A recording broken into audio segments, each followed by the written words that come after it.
မနှစ်ကဘောလုံးရာသီဟာမန်ချက်စတာစီးတီးရဲ့ပက်ကွာဒီယိုလာလက်အောက်မှာအဆိုးဝါးဆုံးရာသီတစ်ခုဖြစ်မှတ်တမ်းဝင်ခဲ့တယ်။ပက်ကွာဒီယိုလာအတွက်လည်းသူ့ရဲ့နီးပြဘဝမှာအဆိုးဝါးဆုံးရာသီတစ်ခုဖြစ်မှတ်တမ်းဝင်ခဲ့တယ်။သူ့ရဲ့အသင်းကချန်ပီယံလိမှာ16သင်းအဆင့်ကိုတော့မရောက်လိုက်ဘူး။ပရီးမီးယားလိကကို4နှစ်ဆက်ယူနိုင်ခဲ့တဲ့သူ့ရဲ့အသင်းကရာသီဝက်လောက်မှာတွင်ဒီဗလာကို9နှစ်ဆက်ယူနိုင်မဲ့အခွင့်အရေးအိမ်မက်ကိုသူတို့မေ့ဖြောက်လိုက်ရတယ်။ FA ဖလားပြိုင်ပွဲမှာလည်းဘောလူဝက်တီရောက်ပြီးတော့မှခရစ္စတယ်ဘဲလီကိုသူတို့မထင်မှတ်ပဲရှုံးနေတယ်။ဖလားလက်မဲ့ရာသီနဲ့ကြုံခဲ့ရတယ်။ဆိုတော့အဲ့လောက်ထိဆိုးဝါးခဲ့တဲ့အသင်းကအခုလက်ရှိကျင်းပနေတဲ့ FIFA Club World Cup ပြိုင်ပွဲမှာကိုသွင်းအများဆုံးအသင်းဖြစ်တယ်။ဒီပြိုင်ပွဲရဲ့အုပ်စုပွဲတွင်3ပွဲစလုံးကိုနိုင်ယူထားတဲ့တသိန်းနဲ့တော့အသင်းဖြစ်တယ်။ပြီးတော့လက်ရှိဥရောပရဲ့ချန်ပီယံလိရဲ့ချန်ပီယံဖြစ်သူ PSG ရဲ့နောက်မှာဒီပြိုင်ပွဲကိုပိုဆွဲဖို့အတွက်ဒုတိယရေပန်းစားဆုံးအသင်းဖြစ်နေခဲ့တယ်။ဆိုတော့ပြီးခဲ့တဲ့ရာသီပြီးသွားခဲ့တဲ့အချိန်နဲ့လက်ရှိအချိန်နဲ့ခြားထဲမှာအချိန်တစ်လတလောက်ပဲရှိတယ်။ဒါပြီးတော့လက်ရှိစီးတီးအသင်းကိုရောက်ရှိလာတဲ့ကစားသမားတစ်တွေကအသင်းကိုရောက်ရှိလာတာကလည်းနှစ်ပတ်လောက်ပဲရှိနေတယ်။ဆိုတော့ဒီကစားသမားအသစ်တွေအသင်းနဲ့တူလေးကျင်းရကျင်ကနှစ်ပတ်လောက်ပဲရှိနေတယ်။ဆိုတော့ဒီလောက်အချိန်တိုလေးအတွင်းမှာစီးတီးကဘာကြောင့်ဒီလောက်ထိပြောင်းလဲသွားခဲ့ရတာလဲ။အခုလိုပြောင်းလဲလာရတာရဲ့နောက်ွယ်မှာအကြောင်းတရားတွေအများကြီးရှိနေတယ်။ Guardiola ရဲ့ tactical revolution တွေနီးစနစ်ပိုင်းနီးဗျူဟာပိုင်းအပြောင်းအလဲတွေလက်ထောက်နီးပြအပြောင်းအလဲတွေပြီးတော့ကစားသမားတစ်တွေရောက်ရှိလာတာတွေစတဲ့အကြောင်းရင်းတွေအများကြီးရှိနေတယ်။ဒါပေမဲ့စီးတီအဲ့ဒီအကြောင်းရင်းတွေအကုန်လုံးကိုပြန်ပြီးတော့ခြုံကြည့်လိုက်မယ်ဆိုရင်ညွှန်ပြနေတာကစီးတီးရဲ့ atmosphere ပေါ့နော်။စီးတီးရဲ့ပတ်ဝန်းကျင်ကအသစ်တစ်ခုဖြစ်လာနေရဆိုတာပါပဲ။ Balotelli, Aguero, N'Golo Conte, Kevin De Bruyne. Oh, wow, that's brilliant! Not to be, Rodri, treble winners, Manchester City. Let me talk.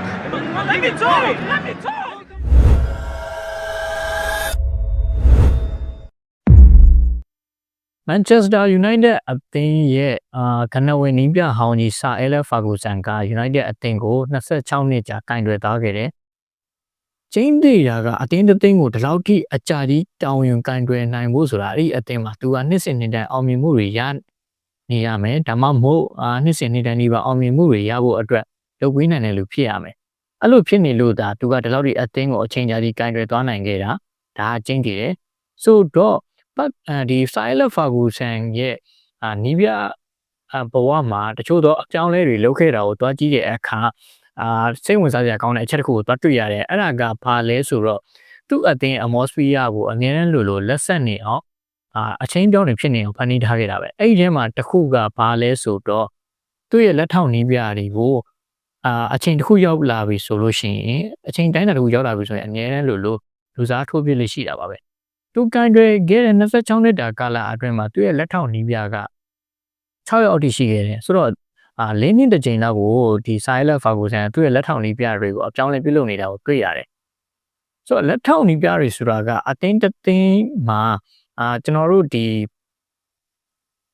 အသင်းရဲ့နီးပြဖြစ်သူကဒီအသင်းသွားမဲ့ဒီideology ကိုသူတို့ကချမှတ်တယ်ဆိုတော့အဲ့ဒီ ideology အပေါ်မှာကစားသမားတွေလိုက်ပြီးတော့စီးမျောကစားနိုင်အောင်လိုအပ်တဲ့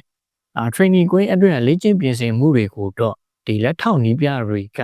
တောင်းရင်ဆောင်ရွက်ပေးရတာဖြစ်တယ်ဆိုတော့နီးပြက ideology အပြောင်းလဲလုပ်ဖို့အတွက်သွားနေတယ်ဒါပေမဲ့သူ့ရဲ့လက်ထောက်နီးပြကတော့အရင်တိုင်း training တွေကိုပဲဆက်လုပ်နေတယ်ဆိုရင်ဒီအပြောင်းလဲကထိရောက်မှုဖြစ်လာမှာမဟုတ်ဘူးဆိုတော့အသင်းကအပြောင်းလဲတချို့လုပ်ချင်တယ်ဆိုရင်နီးပြကိုယ်တိုင် ideology ကလည်း revolution ဖြစ်လာဖို့လို့ဒီ training trail တွေကိုတာဝန်ယူဥဆောင်လုပ်ကင်ရတဲ့နီးပြအဖွဲ့ဝင်တွေကလည်း revolution ဖြစ်ဖို့လိုတယ်သို့မဟုတ်evolution ဖြစ်ဖို့လိုတယ်အချိန်ပြောင်းဖြစ်ဖို့လိုတယ်ဆိုတာကိုကျွန်တော်တို့တွက်တွေ့ရတယ်ပေါ့နော်ဆိုတော့လက်ရှိအချိန်မှာလည်းပက်ကသူ့ရဲ့နီးပြအဖွဲ့ဝင်တွေကိုအပြောင်းလဲလုပ်ထားတဲ့အချိန်နဲ့တွားပြီးတိုက်ဆိုင်နေတာကိုတွေ့ရတယ်ပက်ကတစ်ချိန်ကယာကန်ကလော့ရဲ့နီးပြဟောင်းဖြစ်လက်ထောက်နီးပြဟောင်းဖြစ်သူပတ်လင်တာကိုသူ့ရဲ့လက်ထောက်နီးပြအဖြစ်ခေါ်ခဲ့တယ်ပြီးတော့ဒီယာကန်ကလော့ရဲ့လက်အောက်မှာပဲတစ်ချိန်ကအလုပ်လုပ်ခဲ့ဦးတဲ့ analyst တယောက်ဖြစ်တဲ့ Jane Frank ကိုအသင်းရဲ့ set pick analyst အဖြစ်သူခေါ်ယူခန့်အပ်ထားတယ်အလားတူပဲ CD ရဲ့ကစားသမားဟောင်းတူဖြစ်ခဲ့တဲ့ကိုလိုတိုရေးကိုအသင်းစီတူခေါ်ပြီးတော့နီးပြအဖွဲ့ဝင်နဲ့ပြန်ထည့်ထားတယ်ဆိုတော့ပတ်ရဲ့ ဒီလက်ရှိနီးပြအဖွဲ့ဝင်တွေကအပြောင်းလဲတွေဖြစ်နေတယ်ပြီးတော့ဒီ City ရဲ့ training ကွင်းအတွင်းမှာလည်းသူတို့လေ့ကျင့်နေရတဲ့လေ့ကျင့်ခန်းတွေကအရင်လိုမဟုတ်ဘဲနဲ့အသစ်အဆန်းတွေဖြစ်နေတာကိုသွားတွေ့ရတယ်မနစ်ကရာသီကိုကျွန်တော်ပြန်ကောက်မယ်ဆိုရင်မနစ်ကရာသီက City ရဲ့အဝတ်လဲခန်းအတွင်းမှာဒီ Baron Stat တွေနဲ့ကစားသမားတွေကြားမှာ communication အဆင်မပြေဖြစ်ခဲ့တယ်ဆိုတဲ့အချက်ကိုဒီ Daily Mail ရဲ့သတင်းတောက် Jackie Canna ဟိုတလောကပဲပြောသွားခဲ့တယ်ဘလို့အဆင်မပြေဖြစ်လဲဆိုတော့ City ကပြီးခဲ့တဲ့ရာသီတွေမှာ City ပတ်ရဲ့နီးပြအဖွဲ့ဝင်တွေကကစားသမားတွေနဲ့တဦးချင်းတီးတန့်စကားပြောတာတွေရှိတယ်ကစားသမားတွေကပတ်ပါလို့ခြင်းလဲဆိုတာကိုဒီနီးပြအဖွဲ့ဝင်တွေနဲ့တဦးချင်းစကားပြောရင်းနဲ့မှသူတို့စီကနေအသေးစိတ်ရှင်းပြတဲ့ရှင်းပြတာလို့သူတို့ရခဲ့ကြတယ်ပေါ့နော်ဆိုတော့ပတ်ပါလို့ခြင်းလဲဆိုတော့သူတို့သိတယ်မသိဘူးဆိုရင်ဒီလက်ထောက်နီးပြတွေကနေတစင်သူတို့ဒါကိုနားလည်အောင်လုပ်နိုင်တယ်သူတို့ရဲ့ဂျားထဲမှာဒီ communication ကောင်းကောင်းတစ်ခုဖြစ်နေတဲ့အတွက်တုံတန်ရောခက်ခဲတွေလောက်ကတော့ဖြည့်ရှင်းနိုင်တယ်ဒါပေမဲ့မနစ်ကရာဒီမှာအဲ့ဒီအချက်တွေပျောက်ဆုံးသွားခဲ့တယ်ဒီ Baron Stat တွေနဲ့ဒီ coaching stat တွေနဲ့ကစားသမားတွေရဲ့ဂျားထဲမှာဒီ communication တခုမနစ်ကရာဒီပျောက်ဆုံးတခုကမနစ်ကရာဒီမှာပျောက်ဆုံးနေခဲ့တယ်လို့အတွင်းသတင်းတွေအရာသိရတယ်ဘယ်လောက်ထိတော့စိုးခဲ့လဲဆိုရင်မနစ်ကရာဒီ City ရဲ့နီးပြအဖွဲ့ဝင်တွေတဲကတယောက်ကဆိုရင်ဒီကစားသမားတွေ training game မှာ6ရောက်တစ်ဖက်လူခွဲပြီးတော့ကစားတဲ့အချိန်ဂျားထဲမှာဝင်ပြီးတော့ကွင်းလည်တိုင်းလုပ်ပေးတယ်အဲ့လိုလုပ်ပေးတာလွယ်လို့ကျန်တာသူဘာမှမလုပ်တလောက်ပဲကစားသမားတွေနဲ့စကားတော့မပြောတလောက်ပဲဖြစ်ခဲ့တယ်လို့ဆိုတယ်ဒါပေမဲ့ဒီရာဒီအစမှာတော့အဲ့ဒီရာဒီကစီးနီမှာပျောက်ဆုံးသွားခဲ့ပြီ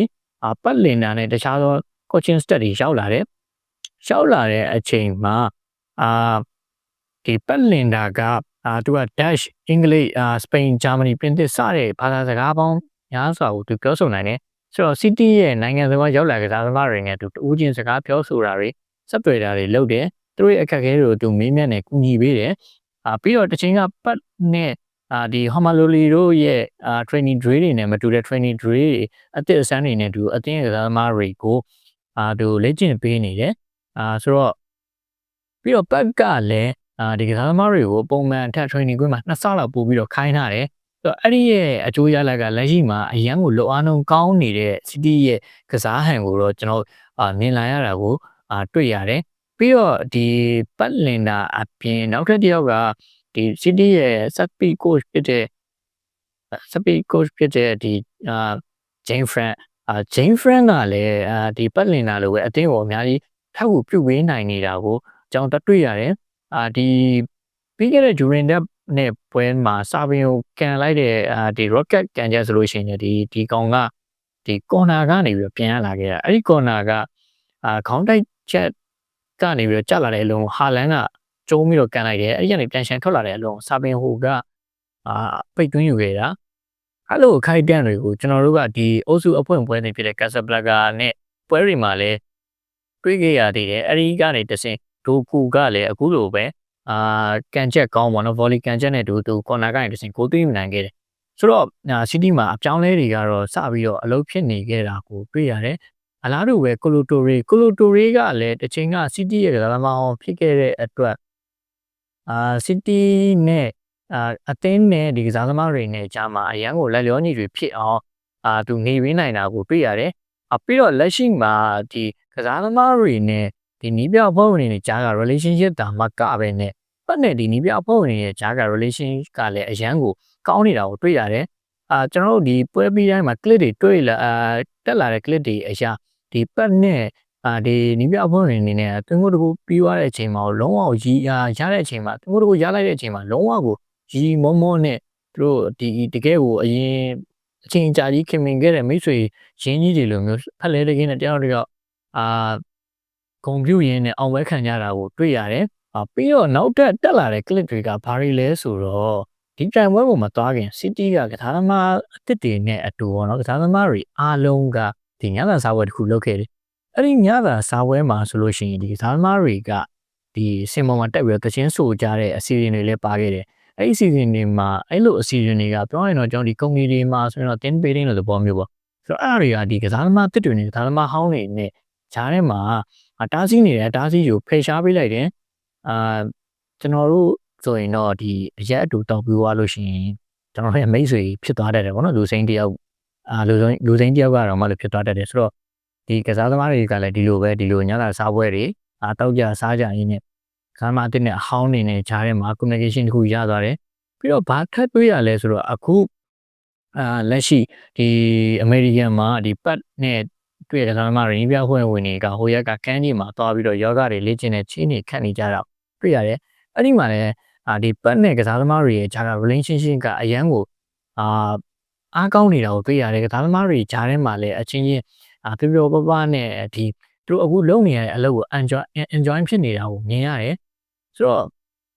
ပြောလို့ရှိရင်ကျွန်တော်တို့ကအလုပ်တစ်ခုကိုလုပ်တာချင်းအတူတူတော့ဒီစိတ်ကပျော်ပြီးတော့လုပ်နေတဲ့အချိန်နဲ့စိတ်ညစ်ပြီးတော့လုပ်နေရတဲ့အချိန်မှာထွက်လာတဲ့ result တွေကမတူဘူးပျော်ရွှင်ပြီးတော့ enjoy ဖြစ်ပြီးတော့လုပ်နေရတဲ့အချိန်ရလာတဲ့ result တွေကပို့ပြီးတော့အလုပ်ဖြစ်လေရှိတာကိုတွေ့ရတယ်ဆိုတော့လက်ရှိမှာ City ကအဲ့လိုမျိုးဖြစ်နေဖို့အတွက် City ရဲ့ကစားသမားတွေသူ့ရဲ့လက်ရှိကစားဟန်ကို enjoy ဖြစ်နေဖို့လက်ရှိအသင်းရဲ့ဖြစ်တည်မှု enjoy ဖြစ်နေဖို့လိုအပ်တဲ့နောက်ွယ်ကအရာတွေကိုဒီဖန်တီးပေးထားနိုင်ရတယ်လို့ဆိုနိုင်တယ်ဆိုတော့လက်ရှိ City ရဲ့ atmosphere ကတကယ်ကိုကောင်းမွန်တဲ့ဘက်ကိုရောက်နေတယ်ကစားသမားတွေရဲ့မျက်နှာပေါ်မှာကျွန်တော်ယုံကြည်မှုတွေကိုပြန်ပြီးတော့မြင်လာရတယ်ပြီးတော့ကျွန်တော်ဟိုရက်ကစနေနေ့ကတင်လိုက်တဲ့ clip တစ်ခုမှာဆိုရင်လည်းဒီRory ကကစားသမားတွေ Ranger ကိုသူကွင်းထဲမှာနေလိုအပ်တာတွေရှင်းပြနေတယ်အဲ့လိုပဲ Ruben Dias က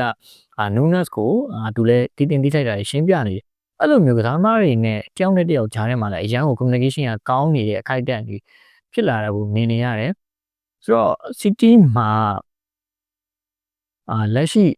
အသင်းတစ်သင်းကိုအောင်မြင်ဖို့အတွက်အခြေခံကျတဲ့လိုအပ်ချက်တွေဖြစ်တဲ့ဒီနီးစနစ်နီးပြပါပိုင်းဆိုင်ရာတွေအသင်းရဲ့ဒီဖွဲ့စည်းပုံတွေ